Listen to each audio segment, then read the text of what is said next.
जय श्री राधे। सभी हरिभक्तों को राधे राधे। श्रीमद् भगवद गीता अध्याय 8 और श्लोक संख्या 13।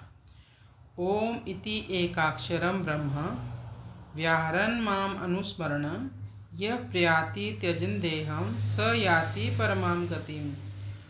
ओम इति एकाक्षरम ब्रह्म व्याहरन् माम अनुस्मरण यः प्रयाति त्यजन् देहं स याति परमां गतिम्। इसके बाद एक अक्षर ब्रह्म ओम प्रणव का मानसिक उच्चारण करें और मेरा यानी भगवान कहते अर्थात निर्गुण निराकार परम अक्षर ब्रह्म का स्मरण करें। सब देश काल वस्तु व्यक्ति घटना परिस्थिति आदि में एक सच्चिदानंद घन परमात्मा ही सत्ता रूप से परिपूर्ण है, ऐसी धारणा करना ही मेरा स्मरण करना है। यह प्रयाति त्यजन देहम स याति परमाम गतिम। इस प्रकार मृत्यु के समय देह का त्याग करके वह व्यक्ति भी परम गति को प्राप्त कर सकता है। मृत्यु के समय जिस समय मन विचलित हो तो कौन इस विधि से प्राण त्यागेगा। भगवान समझ गए जीव के सामान्य जीवन की कठिनाई क्या है। निराकार निर्गुण का स्मरण करते हुए जो देह का त्याग करता है अर्थात 10वें द्वार से प्राणों को छोड़ता है वह परम गति को अर्थात निर्गुण निराकार परमात्मा को प्राप्त होता है।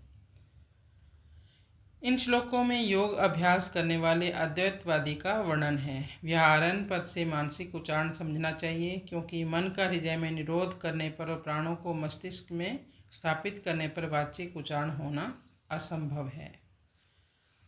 जिसके पास योग का बल होता है और जिसका प्राणों पर अधिकार होता है उसको तो निर्गुण निराकार की प्राप्ति हो जाती है, परंतु दीर्घकालीन अभ्यास साध्य होने से बात सबके लिए कठिन पड़ती है।